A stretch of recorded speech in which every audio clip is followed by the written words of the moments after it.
Oh, how my heart aches so badly for those poor NFL wage slaves. Well, according to LeBron James, probably the most privileged African American in the history of the world, the NFL owners are old white men with a slave mentality. Personally, I think LeBron James is letting his insatiable craving for attention slip. And here's a newsflash, folks. Nobody forces anybody to play in the NFL. NFL players are well aware of the physical ramifications of professional football, the high possibilities of brain damage and crippling injuries. They, however, are also aware of the financial ramifications and have not been slow to cash in at all. In fact, these so-called slaves enrich high-powered lawyers who find ways to make them even more money, and indeed taking advantage of still other ramifications. They father kids all across the fruited plains, and I can honestly say, no slave ever dreamed of such a life, Mr. James. Anyone making millions of dollars is certainly not a slave, and anyone paying someone else millions of dollars to play a game hardly has a slave mentality, now do they?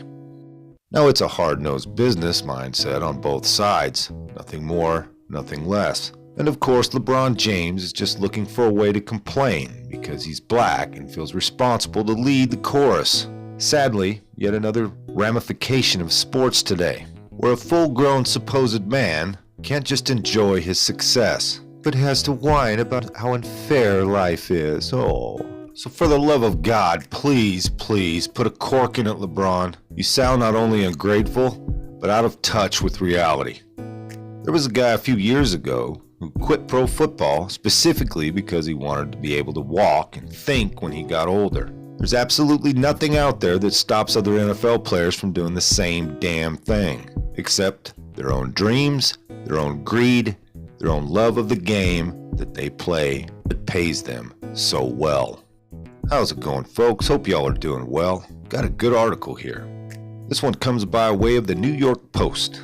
This is out of the sports section, I believe, written by a Jewish man by the name of Phil Mushnick. You see, for having such a sensitive pair of ears as Mr. LeBron James has, he doesn't have quite the mouth to match. This article's titled LeBron James Apology Reveals His Ignorance of Racial Matters. Hope you enjoy. 2 years ago, LeBron James took great offense when Knicks president Phil Jackson referred to the NBA star's business associates as a posse. I'm quoting James here. It just sucks that now, at this point, having one of the biggest businesses you can have both on and off the floor, having a certified agent in Rich Paul, having a certified business partner in Maverick Carter that's done so many great business deals, that the title for young African Americans is the word posse. James' point was well taken and delivered in a flood of national news and radio and television discussion for over a week. As for his own bigotry, while some race-based news makes a flood, some makes puddles that quickly dry after brief exposure to light. Thus James' recent reference to Jews and Jewish money, while teamed with rapper 21 Savage, has been issued a standard double standard look-away pass. James' non-apology apology, another of those contingency if numbers, was bereft of now I get it contrition. Quoting James here, apologies for sure if I offended anyone. That's not why I chose to share those lyrics. I always post lyrics. That's what I do. I ride my car, I listen to great music, and that was the byproduct of that. I actually thought it was a compliment, and obviously it wasn't through the lens of a lot of people. My apologies. It definitely was not the intent, obviously, to hurt anybody.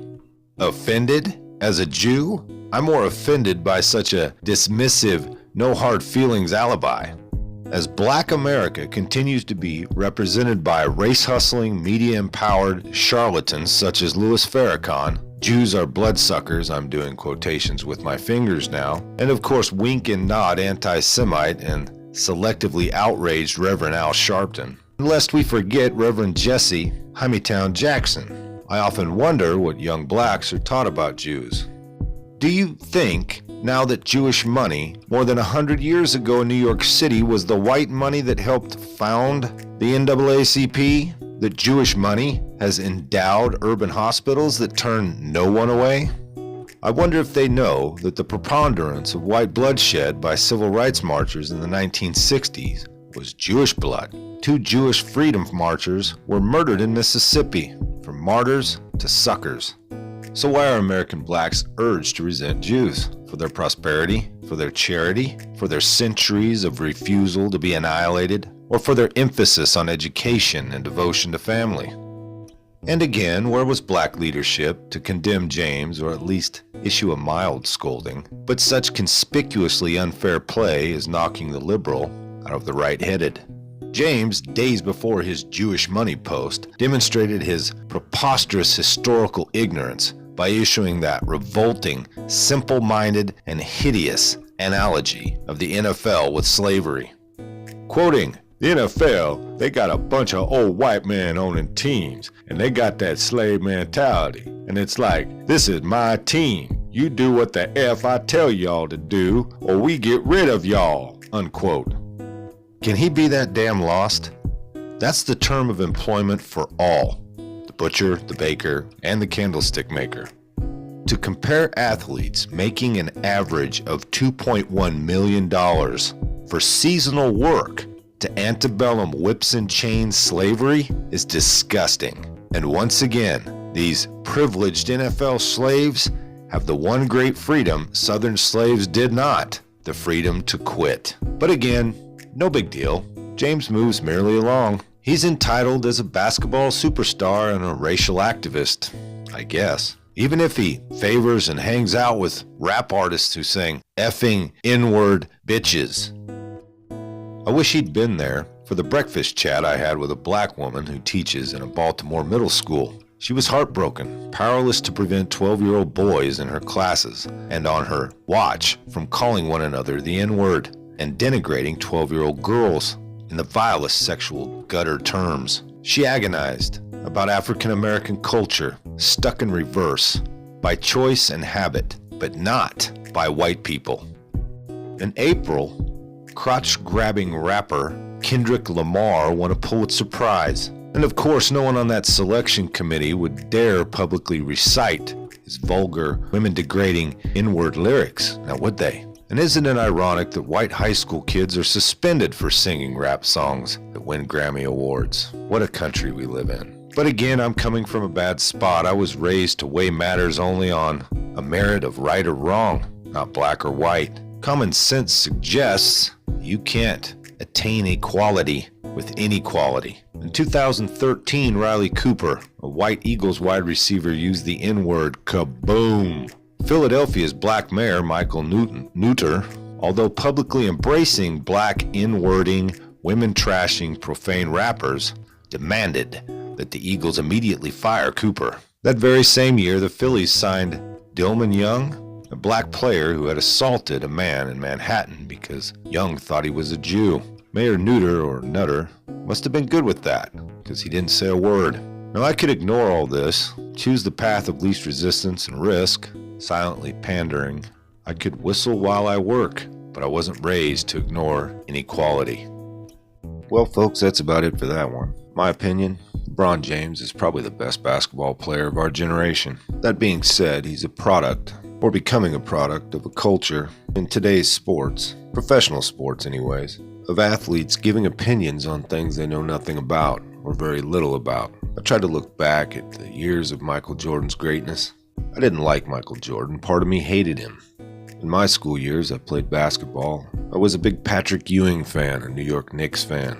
So I had every reason to hate Jordan. He'd stop us every year from going to the title. But I respected him. And these days, as these sheltered, amazingly gifted athletes feel entitled and informed enough to give us their political opinions, I respect the days of Michael Jordan so much more. I mean, think about it, folks. Did you know what Joe Montana's feelings were on global warming? Or Jerry Rice's opinion on police brutality? Did Bo Jackson ever pontificate on the welfare state? LeBron James mentioned his offense to the word posse. If this man-child's glorified counselors he refers to as lawyers and business partners were so skillful and savvy, would they really allow him to sit on national television in front of millions of potential fans and customers and scoff at the President of the United States? Would they give him these opportunities to explain to the world how his lavish Hollywood lifestyle has left him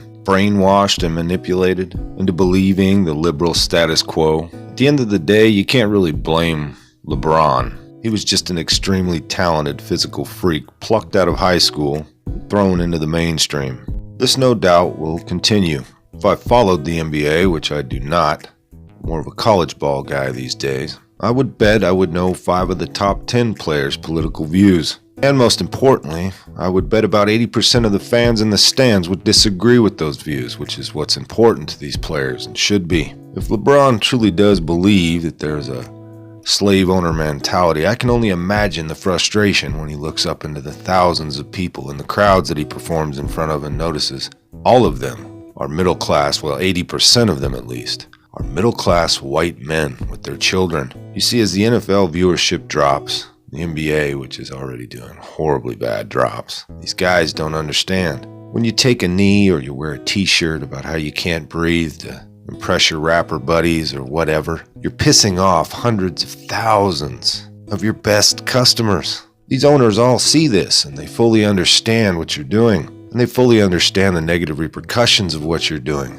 And quite honestly, for most of us on this side of the venue, it blows our minds that these slave owners are allowing you to do this. As we get ready for another playoff season, which I will not be watching again, think about all those tailgaters out there in Philadelphia, for instance. Whether it's 30 degrees or 10 degrees or 60 degrees, they're out there hours ahead of schedule, drinking beer, cooking meat. Those are not latte-sipping liberals. Those are red-blooded American working men investing hundreds of dollars and a lot of valuable time to enjoy a sport, not a political opinion. And on that note, I'd like to thank you folks for watching. I hope you liked it. If you did, hit that like button. Please subscribe if you haven't. Leave a comment down below.